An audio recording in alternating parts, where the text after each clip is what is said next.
It's Trump's fault. You said it yourself before we started. Well, I have a quiz for you then. Okay. I want you to ask me, I'll tell you what question to ask me, then I'll answer it. Okay. I'll play along. All right. Ask me if it was Clinton's fault that Columbine happened.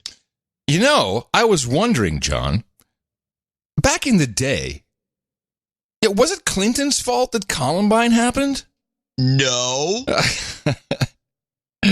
Look, man, as far as I'm concerned... Wait, I got three more questions. Oh, God. Okay. Ask me if it was Obama's fault that Aurora happened. You know, there's another instance I was thinking of, the movie shooter, the Batman shooter in Aurora, Colorado. Was that Obama's fault? No.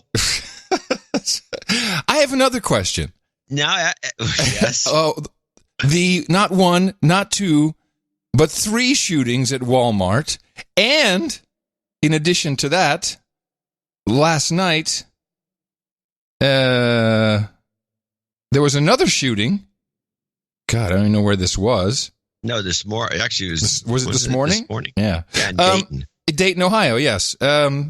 Is that President Trump's fault? Yeah. Okay, just checking. Not only that, but so I'm watching this news this morning, and Beto O'Rourke comes on CBS and directly blames Trump. Oh, gee, tell me you have a clip of that. I just couldn't because oh my goodness. It's probably going to be redoable. Well, hold on. Let's step back. Then wait. Then Beto O'Rourke goes right over to ABC and blames Trump. And not only that, but he also mentions all of Trump's flaws, including the fact that without mentioning anything other than this, without even mentioning where this stuff happened, he says Trump said that Nazis and white supremacists are fine people. Oh, hello, Scott Adams. Did he at any point say Trump is literally Hitler? Because that would have been the best. No, unfortunately, no. They went to a panel, though, with 4 people that all thought Trump was responsible. Holy shit. Well, you know, here's what I saw. It was within minutes. It was Trump's fault. Everything, and of course, this shoot. We're just talking about the 3rd Walmart shooter, as if you're some kind of prophecy, future seer. Wait, we are. We had a newsletter wherein you specifically, before this attack even happened, mentioned that the 2 other Walmart shootings had not been covered. That did go out, didn't it? That's what I saw in the newsletter. Yeah, the newsletter you read went out. That was before the 3rd shooting. Was it not? I don't know if it was before it or not. Oh. It was before Dayton. Well, for sure, I was looking at these previous. There were 2 Walmart shootings before this one. 2 of them. One in one didn't get reported because I don't think it was a big deal. The 2, I don't know. All I know, there's a lot of shootings all of a sudden. Yeah, and so this came on the heels of a report from the FBI, a so-called memo that was uncovered, which kind of spells out here that people who believe in crazy conspiracy theories should really be labeled as terrorists. Yeah. That was kind of coincidental. And I was thinking the reason why we didn't hear anything about Walmart shootings before this one in El Paso is, you got to be quiet about Walmart. They spend $3 billion a year in advertising. We don't want people to be afraid. We certainly wouldn't want the news to mention that Walmarts are gun-free zones. And I saw a lot of people saying, "Oh, Texas, everybody's got a gun. How come no one took them out?" Well, before you go on, did you see the unpublicized the shooter in the Walmart in El Paso? Did you see the picture of the black woman who pulled out a gun and started firing at it? No, I didn't. Fantastic. Yeah. Oh, good. Definitely got out of the way of her. Oh, shoot. All right. Now, the thing I wanted to do first off is just whether this is his or not. It's claimed to be his manifesto. I'm a student of manifestos. I feel if someone's going to write something and then go kill other people, it's at least the El Paso shooter. Yes, the El Paso shooter. It's at least worth discussing or at least exposing what he wrote. And within minutes, contrary to what he actually writes, he was being called a white supremacist, white nationalist. It's a Trump fan, everything. And I marked up his manifesto, and I just wanted to read a couple passages from it because the mainstream won't do it. Have you seen anyone read anything from his manifesto? Nothing, right? Not a thing. No, of course not. No. If it contradicts their idea of what should be reported and how it should be reported and what their objectives are, which is to get Trump out of office, it won't be reported. Yeah. So I'm reading this with the same interest I had when I first read Ted Kaczynski's manifesto as the Unabomber, thinking, well, gee. You also read that character up in Norway, whatever his name was. Anders Breivik. Well, that was a compendium more than a manifesto, which really, I would say, a lot of it is used as the ultimate background, the base information pool for which this and the Christchurch shooting, quite frankly, these manifestos from the Christchurch shooter, which his manifesto is illegal by law to possess. You cannot have that in New Zealand. You are not allowed to have a copy of the video. You're not allowed to have a copy of his manifesto. That is illegal now. Or was it illegal pretty much immediately? I think one kid got in trouble and may go to jail for having a copy of the video. So the same interest I have as to why the Unabomber killed these people with bombs blowing up, maybe he had something to say. So let's just start with the oddness of mainstream media calling this guy a Trump supporter and white supremacist with the last paragraph of his manifesto. My ideology has not changed for several reasons. My opinions on automation, immigration, and the rest predate Trump and his campaign for president. I'm putting this here because some people will blame the president or certain presidential candidates for the attack. This is not the case. I know the media will probably call me a white supremacist anyway and blame Trump's rhetoric. The media is infamous for fake news. Their reaction to this attack will likely just confirm that. That seems like even if you want to call him a white supremacist and a Trump supporter, you might want to mention that he said he wasn't. And that's the main thing that bothers me. Now let's try and get inside this guy's head if he actually wrote this. Now, the title of his... Hold on, stop. Why wouldn't he have written it? Who else would have written it? Or what would be the point of it if he didn't write it? Insofar as who does it benefit? I think we have to read through it to find out if he didn't write it. It's filled with political positions and information about his so-called thinking. So whether it's him or someone wrote it for him or someone wrote it completely unrelated to him, we can't just ignore it. That's the thing that bothers me. Why we have nothing but panels and panels of people on news shows, so-called news shows. You actually watch real news, so-called real news, like on PBS and M5M. Yeah, and network news. But they could at least say, hey, let's just talk about this. This is interesting. What is this guy thinking about? And he starts... No. What am I thinking? Yes. Not gonna happen. It just encourages others to write manifestos. Bad idea. Okay, well, obviously on the No Agenda show, we think a little differently about that. It's probably worth finding out what the guy was thinking.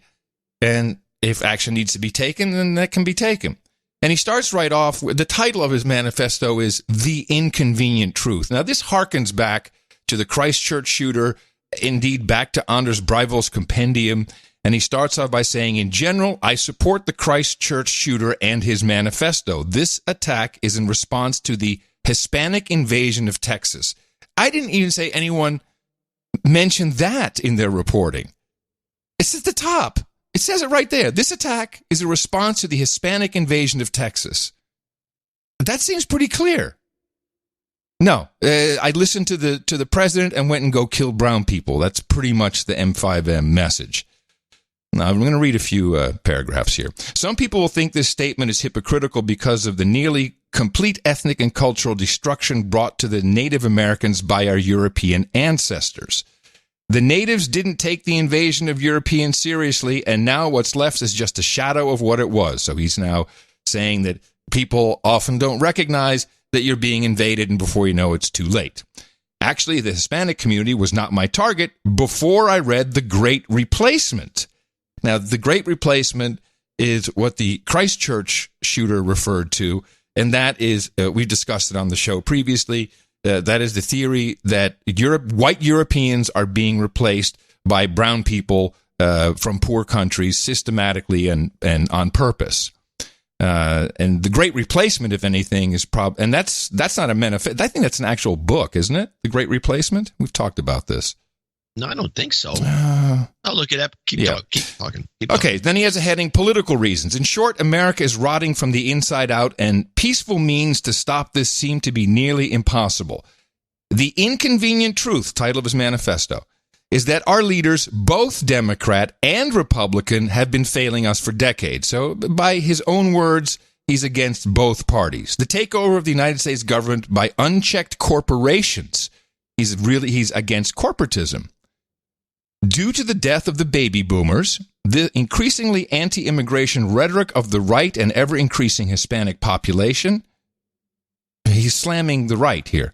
America will soon become a one-party state. The Democrat Party will own America, and they know it. They've already begun the transition by pandering heavily to the Hispanic voting bloc in the first Democratic debate. Now he actually puts some blame on the Democratic candidates for pandering to Hispanics.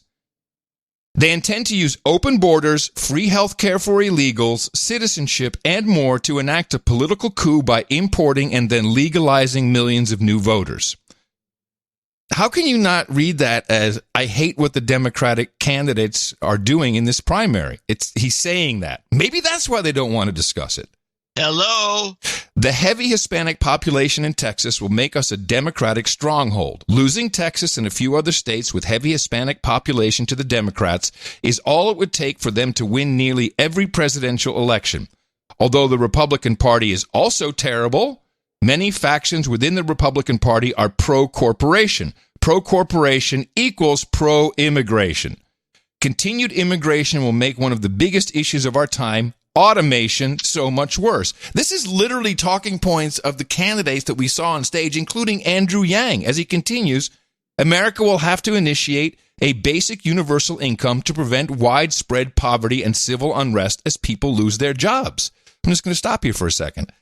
Everything that he says in the opening of this manifesto is against what we've seen in the past few weeks in Democratic debates. He seems to be influenced by what he saw. Couple of things I can stop. Can I take? Yeah, please do. Please, of course. Okay, the Great Replacement was also the Grand Remplacement. Was a book done in 2011. You were right, a French book, but if you read the wiki page, of course, they're going to take it a little differently. They're going to say the Great Replacement is known as the replacement theory, is a white nationalist right-wing conspiracy theory. Of course. Which states that the complicity of replacists, we don't use that word no, ever. It's a good one. Let me write it down. Replacist elites. Let me write that too. The white French population, as well as the white European population in Europe at large, is being progressively replaced with non-European peoples, specifically Arab, Berber, and sub-Saharan African Muslim populations from Africa and the Middle East through mass migration and demographic growth. The theory was based on Renaud Camus's 2011 book, The Great Replacement. Is specifically associated the presence of Muslims in France with potential danger and destruction of French culture and civilization. So that's that. And and when you mentioned Andrew Yang, there is a huge thing going on right now to find that Yang's campaign is bitching about, because Yang is the one who promotes this idea of the robots and universal basic income, the two things he mentioned. Yes, this is his main thing. His being hornswoggled through, I guess, details or little gotchas in the qualifications list of how to get on the debate stage. Mm-hmm. They're trying to get him off the stage. Who is they? The Democrat Party. Oh, yes, of course. Well, then they should just say that the shooter reference him in the manifesto. He'd be gone in a heartbeat. Well, then people would look at the manifesto. Yes, this would be wrong. Hello. Yes, not going to work. Even right, though, you may continue. Even though new migrants do the dirty work, their kids typically don't.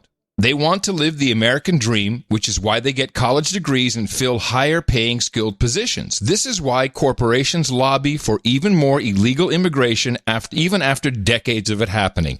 They need to keep replenishing the low-skilled labor pool. I've never actually thought about it like that, but I buy it. Recently, the Senate, under a, all caps, Republican administration, has greatly increased the number of foreign workers that will take American jobs. To compete, I'm skipping parts, obviously. To compete, people have to get better credentials by spending more time in college. It used to be that a high school degree was worth something. Now a bachelor's degree is what's recommended to be competitive in the job market.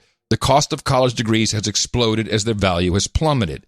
By the way, reading this, and this is why I said we really don't know if he wrote it. It doesn't sound like a 21-year-old's writing.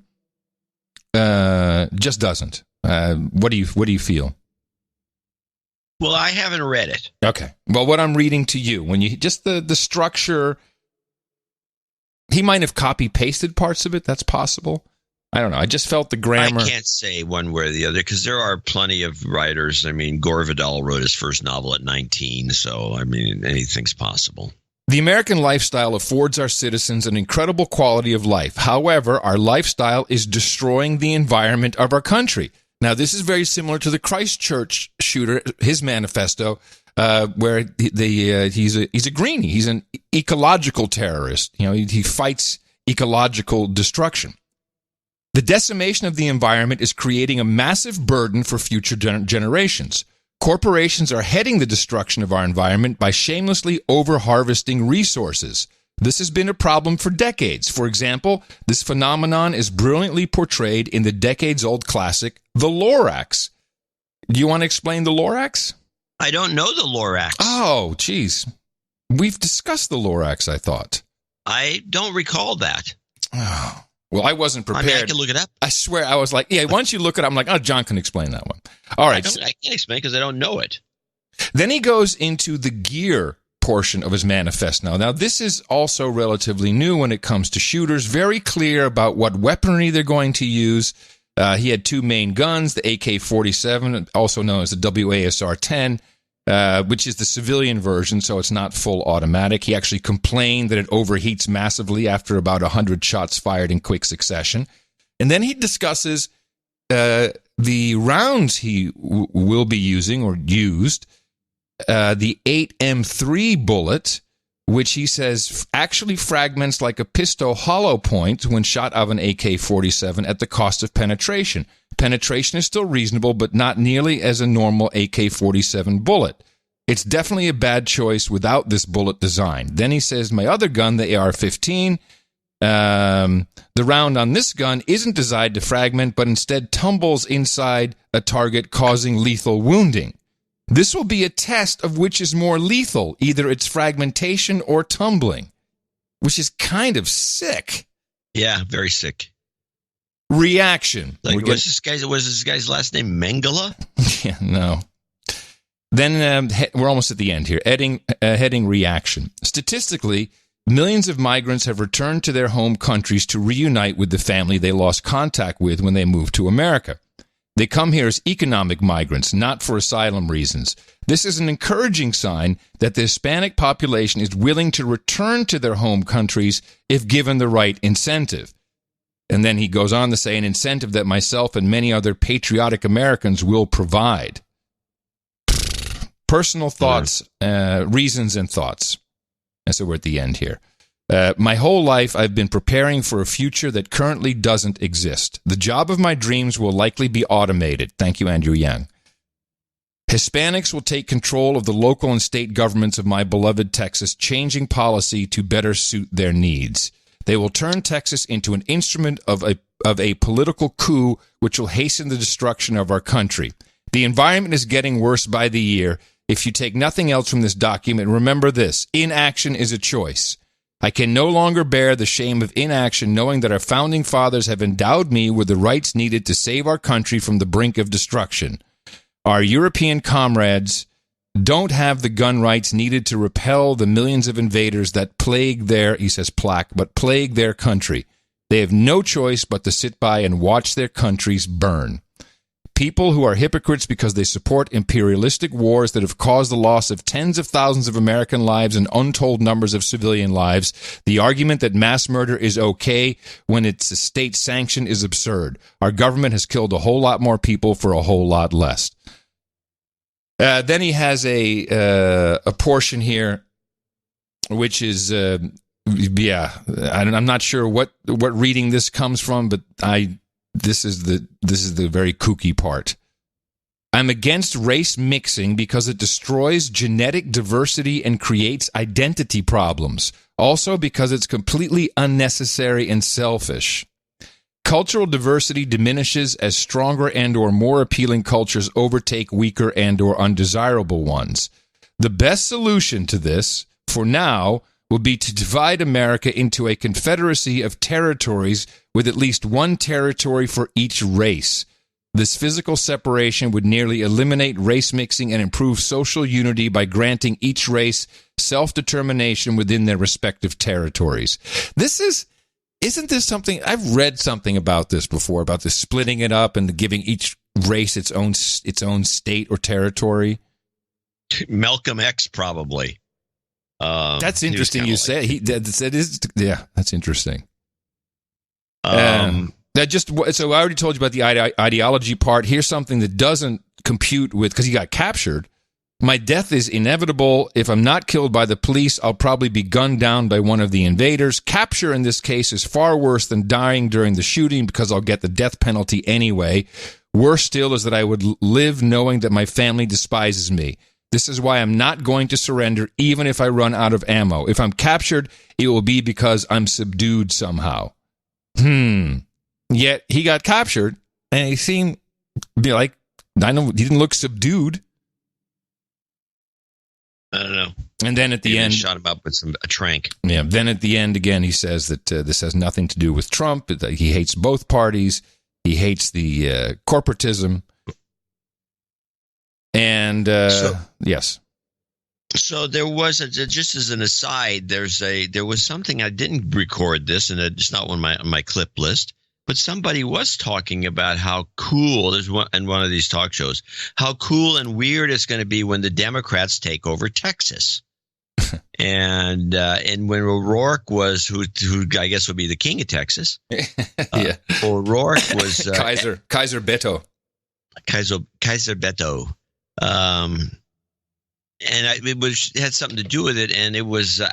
Now I'm gonna have to start looking into this thing because they're trying to flip Texas Democrat, which will be quite amusing as far as I'm concerned. I think it's actually quite possible to do that. I really do. Yeah. I think we're not far off from. Just look at who's in Dallas and Texas, Dallas and Houston and Austin. Look at what El Paso is. The Castro brothers. Yeah, that's San Antonio. These are all sanctuary cities, I might add. So I think this correct. Now, we had a Democratic governor, a very famous one, Ann Richardson. People actually, I think everyone liked her. Hated her equally. It was a love-hate relationship, but she was respected, I guess I could say. So yeah, that's possible. But is this? I never see this kind of talk on Twitter from people who are 21 running around pissed off. Well, people on Twitter who are 21 and running around pissed off are Or just a bunch of weenies on Twitter. I mean, come on. Now, it's Twitter. From the conspiracy side of the house, which I feel I also need to cover, this would be categorized under Gladio, Operation Gladio B, which means and maybe there's something, well, there's definitely correlation to what the Gladio strategy would be, which is a strategy of tension and unrest. And you do that by these types of shootings. We had quite a few in a row. Everything was dead. Nothing was, to coin a phrase, nothing was happening news-wise. Everyone's getting ready to go on vacation. The government's is on leave for 6 weeks. We're all quieted down. We don't have another debate until September. And then we get a whole bunch of shootings in a row. I think by now my count is 6, with at least several people killed at each one. And what is the guy doing with ear protection? The other Walmart guy shooter also had ear protection. Why if you, just a psychological question, which I have no expertise in, if you're going to go and shoot and you say, I need to die in this, but I need to protect my ears. What the hell is it? It hurts. Are you kidding me?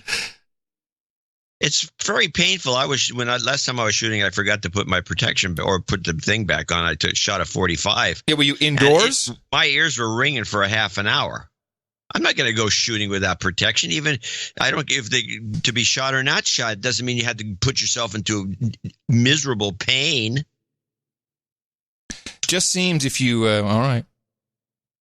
I don't know. It's not typical of mass shooters. Can I say that? Certainly not 2 in a row. There's 2 things that aren't discussed. One, whether any of them are wearing ear protection, seems to me. I don't see that discussed, A. And B, whether they were on some sort of drug. This is the real issue. This is, yes, thank you. Thank you. Well, and nobody has discussed it on any of these cases recently. They don't say, was he on Ambien or was he on Ritalin or was he a kid that was on Ritalin? He's off of Ritalin now and he's on Adderall. I mean, nobody brings any of this up because, of course, the big networks are supported by the drug companies. Which brings me to my first clip for the day. We can move away from the I don't think we have anything else, do we? I mean, this is what we have. I don't have shooting. I finally dug up some other stuff. Well, let me go into what we were just talking about Big Pharma and how it's not discussed. And all these children, if you're 21, I think you're still. Oh, before we do go too far away, I do have 2 clips that are connected in an offhanded way. Connected to the shooting? Yeah. Okay. Well, it connected to what you read, that manifesto and some other things. Sure. Okay. Okay, this is from Designated Survivor season 3, which was moved off. It was kicked off the air and moved over to Netflix. Wait, this is the what's his face Sutherland kid? Sutherland plays the president who was. They killed everybody, and he became the survivor because they always take when they give. Right, he was kind of the loser guy in Congress, and because everyone was killed, he becomes the president. Yeah, now he's a Democrat, and he's running, and they're up to season 3, and this is the end of it. They've killed the show, so we got 1 episode left after episode 9. So episode 9, he's running up against a Trump, well, not a Trump, too much of a Trump-like character, but a Republican, a bunch of creepy Republicans, and these creepy Republicans are up to no good. And of course, and he's like the good guy, but he's behind in the polls because he doesn't want to do anything too spectacular. So we have a premise. So this is the Designated Survivor episode 9, season 3. This is the first clip, and listen carefully to what's going on. Oh, by the way, wait. The guy running for president has this aide, his top guy, who's the guy they're talking about and what nasty thing he's done. I have eyes on target. The FBI has Phil Brunton under 24-hour surveillance. How the hell is Moss's chief strategist connected to the bioterror threat? Feds found someone who'd been solicited by Brunton to research and develop bioethnically targeted infections. And we've confirmed that. NSA was brought in, and they've now tied Brunton to the dead terrorist Mumberg through phone records. Do I have to tiptoe around the GOP elephant in the room? Is Moss involved? FBI doesn't know. He couldn't be. Well, if he is, his loyal attack weasel will never tell. Moss is ahead in the polls. Brunton will stay quiet, hoping for a pardon if he wins. Where are we at with the arrest? That, Mr. President, is the question causing a run on Imodium at the DOJ. The grand jury handed down a sealed indictment, but Director Vargas prides himself on keeping the FBI apolitical. Which is why they back-channeled this through the White House counsel's office. I just want to make a comment before you deconstruct this. Immediately, some trolls were like, who cares about a TV show? Well, you'd be amazed at how programmative these things are and how people believe they've heard or seen some historical fact based upon something they saw in a television show. How about Chernobyl, which people actually have said it was a great documentary? That's why. Oh, anyone who brings that up in the chat room obviously doesn't listen to the show much. A or B should be just kicked and banned from the chat room. That's my opinion. All right. Anyway, so this Brunson character has developed or worked with someone to develop some sort of a biological warfare thing that kills brown people.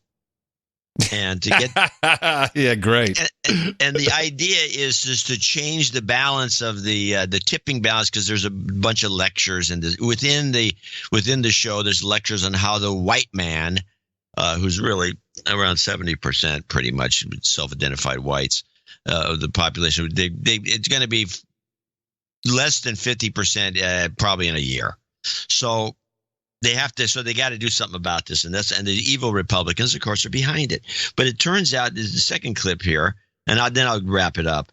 But the second clip here, which is a shorter clip, kind of takes it to the next level. This biological weapon isn't what we think it is; it's worse. Mass sterilization. That appears to have been the intended outcome. The bioweaponized flu was going to be introduced into populations with high minority growth rates.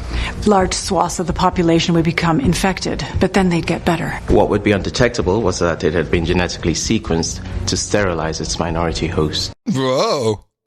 Okay. Let's stop right there, and let me just do this. I did this a couple of times on this show. This is an old science fiction story that's been readapted. And in fact, the last time I saw this exact story being run down as a drama was on Stargate SG-1. Is that was Scott, what's his name? Whatever. One of these guys. Yeah. But anyway, so SG-1, they go to this planet, and there's 2 or 3 white folk the story's been switched.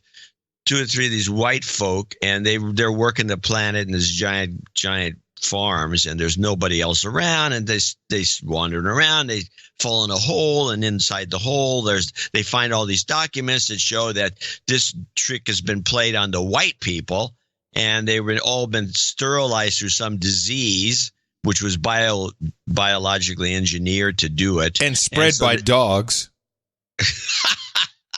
Sorry, it's a new twist on an old classic. I'm working on. Next round of this bullshit story can come up. And so these guys were just dumb. And so this is like, these guys are anyway. So the way this story goes on is it gets out and the public finds out just before 1 week before the election, even though the FBI didn't want to do anything because they don't want to interfere with the election. They go on about that quite a bit. And then as the story concludes, and it's being brought out that they're trying to kill everybody with this biological weapon, the Republicans are, somebody finds out that the Democrat main operative has been using exclusive CIA spying stuff to just steal information from the other side, because there's a mole in the Republican Party, and the Republican Party's leaking a lot. Hello. Yeah. But then they find one clip where it turns out that the guy running for president knew nothing of it, and there's proof that he knew nothing of it. But meanwhile, the election is now swinging toward the Democrat. It's a convoluted Hollywood sick story, trying to, again, using everything they can in every direction to demean the Republican Party. It's just what it is. Well, in this case, it appears more that the Democrat Party, specifically in the shooting case at Walmart, specifically the candidates and their discussions in the past debates, certainly was some reason for forming this guy's mind and opinion and actions. let's go back to what we're always looking at do we know anything about any of these shooters ever if they were on psychotropic drugs at all? No. The reason why is we know, just turn on the news channels for sure, but turn on PBS. You can see who it's sponsored by, proudly brought to you by all kinds of big pharma research, big pharma manufacturers, etc. Not just the only ones. They got the war machine in there too, Boeing and McDonnell Douglas, ADM, all these fantastic corporations. So it cannot be discussed. And the empire is going after two of the uppity candidates in the most recent debate, Tulsi Gabbard, which we'll get to in a moment. They're going after her in quite a classic way. Marianne Williamson is, they're really doing a number on her. And actually, this is a two-parter. We'll start with, and it's Big Pharma who is after her specifically. And she's made her positions quite clear in her documentation on her website. And she will never become president in the United States and the current status quo for a number of reasons. But one of them is the anti-pharmaceutical stance.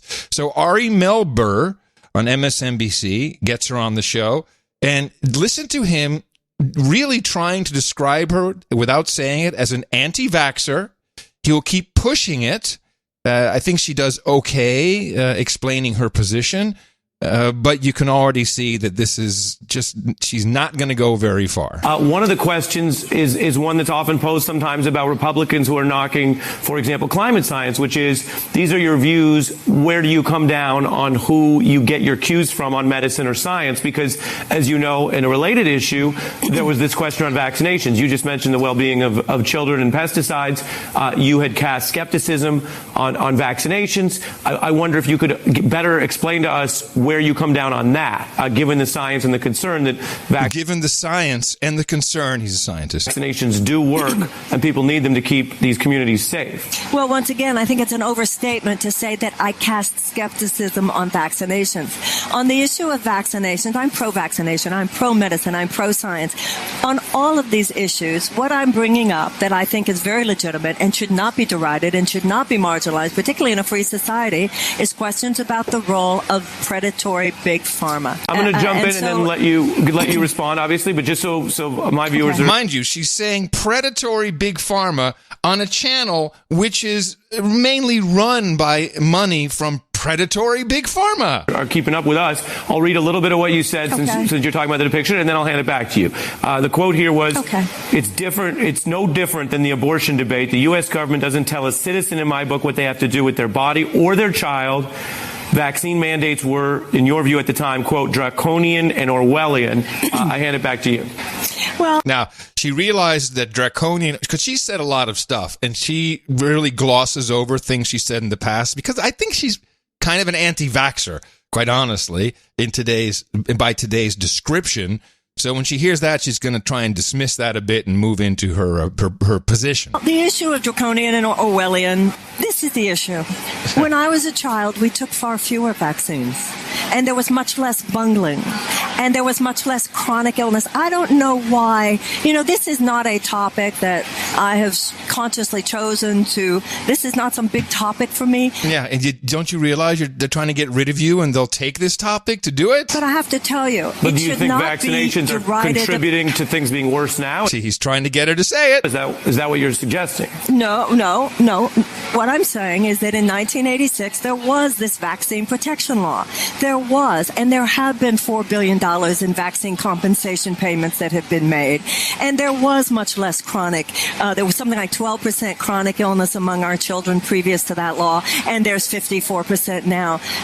I don't see why in a free society, what is going on here? When you look at the fact that big pharmaceutical companies lobbied Congress to the tune of $284 million last year alone, as opposed to oil and gas, which has lobbied Congress to the tune of $125 million last year. When you look at all the money that is spent by pharmaceutical companies, even on our news channels, when you look at the fact that there are 2 pharmaceutical lobbyists for every member of Congress, and even when you look at the tens and even hundreds of thousands of dollars that have been paid into the coffers members of even presidential candidates. Why are we so okay with the complete shutdown of any conversation about this topic? And it ends there, of course. So that's just a primer for what the empire's doing. Now we're going to try and go in. She's right on every one of those points. Totally. Of course she is. It's. I think it's a lot of our position, too. The main one being, you can't have an honest discussion if you're being paid by the guy who is being discussed. It's quite difficult to do that. And why would it? Anderson Pooper takes it 5 steps further when he gets her on the air. Yeah, this was good. Now, this comes on the heels of a Kennedy kid committing suicide with diagnosed with clinical depression. Again, we can't have a talk about that. You know, we won't really know. Did she overdose on something? And was it her regular meds? Did she commit suicide? We don't know. We'll never know because listen to the numbers, $250 million, and that's just to the politicians.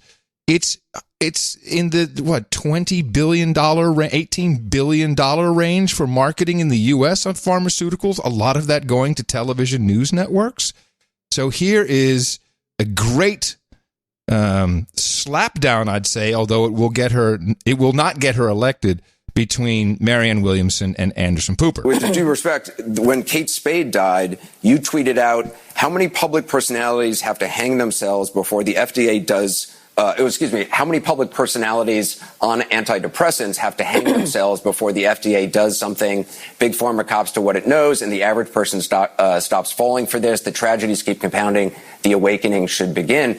You do seem to be implying, A, that Kate Spade was on antidepressants, which I don't think we have any knowledge of, nor is it anybody's business. But you seem to be linking. It's no one's business. We don't want to know. We don't want to know what's going on because the truth might come out. Again, famous people with antidepressants and suicide, and many people who are on antidepressants have had suicidal ideation long before they were taking antidepressants. Oh, look, Anderson's a doctor now. This is great. And the FDA, there is a black box warning on antidepressants that for people 25 years old and younger, the risk of suicidal ideation is increased rather than decreased. Do you know how many teenagers and young people? Not for people over 24, but not for people over 24. And again, just putting out a blanket tweet when in the wake, on the day somebody has died, implying that they were on antidepressants and that's what caused their suicide, that just seems irresponsible.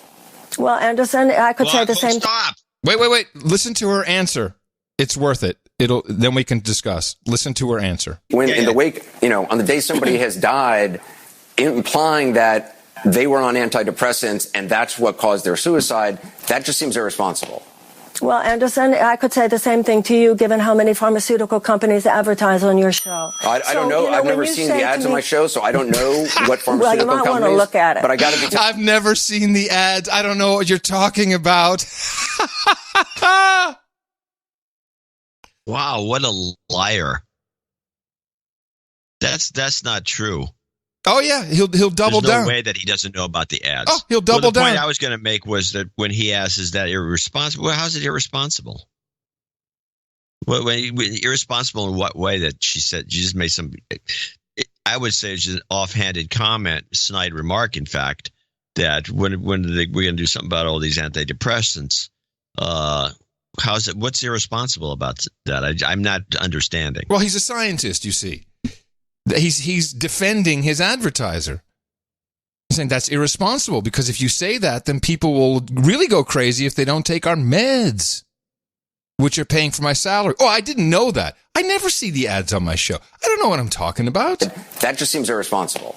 Well, Anderson, I could say the same thing to you, given how many pharmaceutical companies advertise on your show. I don't know. I've never seen the ads on my show, so I don't know what pharmaceutical companies. Well, you might want to look at it. But I got to be telling you, might want to look at it. I'm not impacted. So when you say to I'm me, not impacted by who advertises on my show. I don't know who advertises on my show. It's not any interest to me. I'm sure it is to people in this company, but I don't care. What I care about is people who are dying, and there's a stigma for people actually seeking medical help for something that could save their life.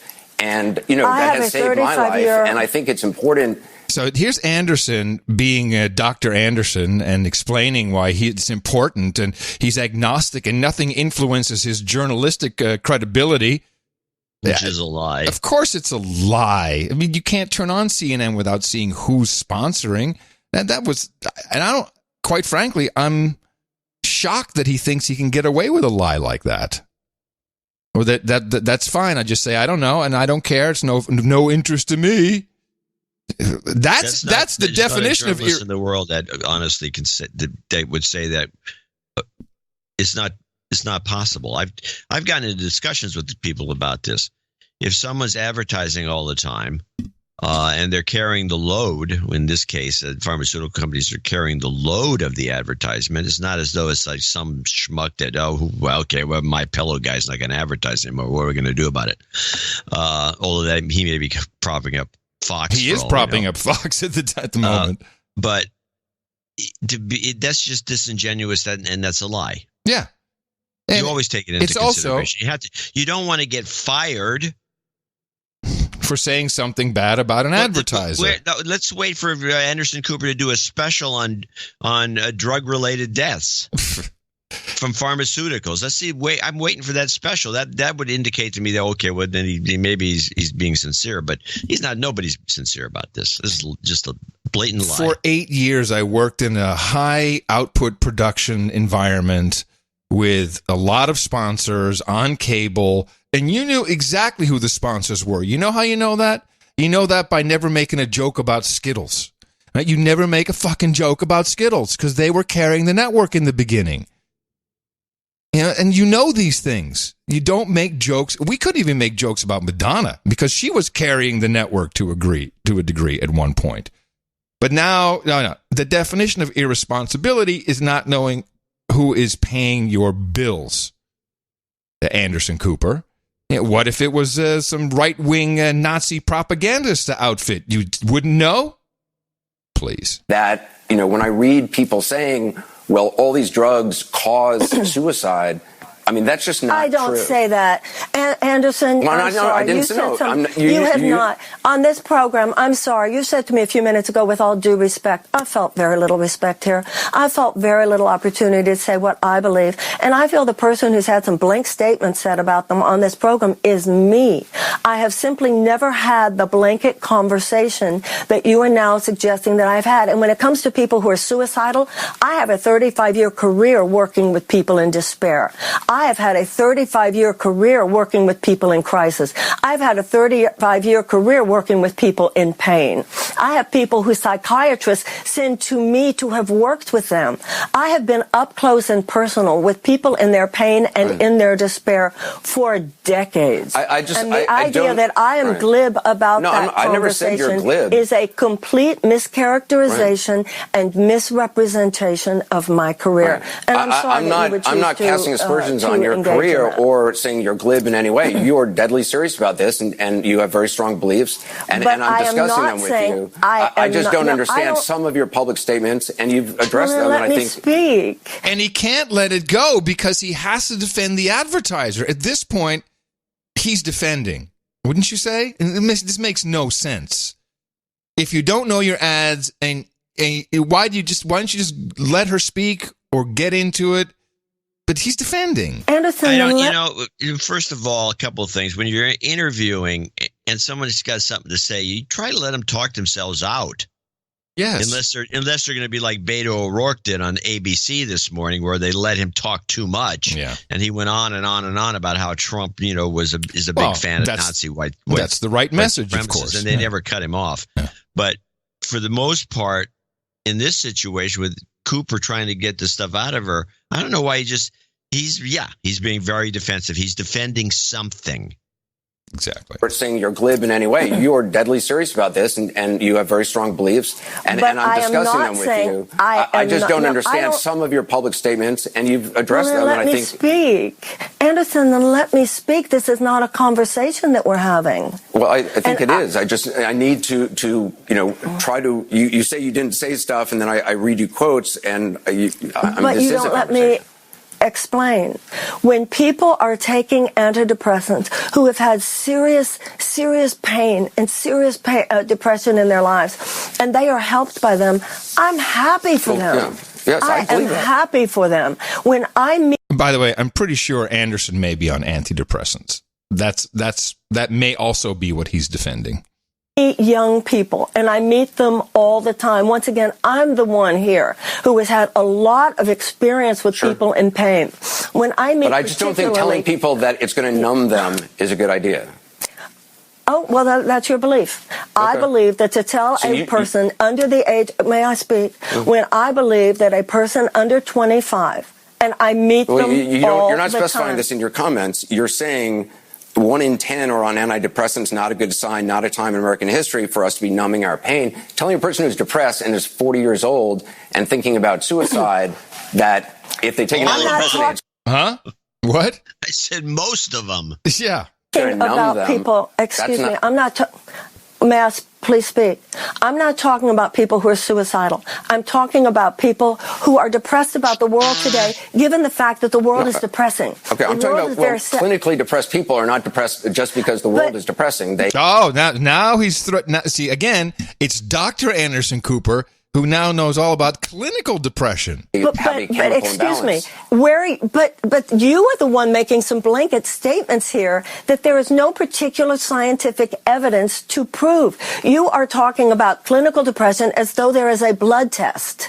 No, now not. you can talk about chemical. Yeah, this is okay. This is why I had this long clip. This is important because this is the truth about clinical depression. And I think certainly today's under 25s, as per the black box labeling, are told that this is just an imbalance in your brain. It's a chemical imbalance. And by the way, you cannot refute this. If a doctor says this to a young person and you say, I'm skeptical, you need to shut up. The doctor said there's something wrong with my chemistry in my head. And that is the selling point. That is the unique selling point of antidepressants, in particular SSRIs, which we really don't have full research on by admission of everybody. We don't exactly know all the long-term effects of them. And we should mention that in most of these ads, they will actually state that. They'll say, we don't know why or how this works, and then they just keep going. Yes, and the under 24 mention is also in the disclaimer. The world is depressing. They have a chemical imbalance. But you are the one making some blanket statements here that there is no particular scientific evidence to prove. You are talking about clinical depression as though there is a blood test. No, now not. you can talk about chemical imbalance, but you can also talk about chemical changes that come about through yoga, chemical balances that come about through prayer, right, chemical changes that come about through sugar and that come about through nutrition. Yeah. Given that, what my conversation has been, particularly that I am very concerned about, is teenagers and people in their early 20s, that underage, who are told, and I meet them all the time. And they go, and some young woman, the 20s are hard. They're not a mental illness. Divorce is hard. It's not a mental illness. Mm-hmm. Losing someone that you love is hard. It's not a mental illness. We're on the same page. Bankruptcy is hard. It's not a mental illness. We're on the same page about overprescription of drugs and, aggressive marketing campaigns by big pharmaceutical companies, and people, especially young people, should know dangerous side effects of some of these very powerful drugs. I think we're on the same page about that, and I think you have expressed your opinion tonight. Some of the language you've used, it has raised concerns, and I think it's fair that I ask those questions, and I think you've addressed them very well. So, I think it would also be fair for me to have a little more opportunity to answer them, but perhaps at some point you'll. I would love that. I would like the conversation to continue. Yeah. So, and I don't mean to make you feel disrespected, because that's really, honestly, not my intention. Marion Williamson, I appreciate it. Right. All right. We'll be right back. Pooper gets a raise. Good job, Anderson. You made her look. They hung in there. He could have done better. Could have done better. I'm telling you. If he wanted to really make, the Pharma guys look good, he could have done better. If I was in a meeting afterwards, I would have chewed him out. Anyway, nice knowing you, Marianne. It's too bad.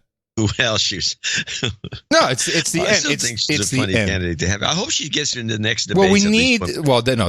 I can guarantee you, she will be in the next debate, because from a television show perspective, you need her. You need the Crystal Lady. It's very important she's there. Otherwise, it will not be entertaining enough.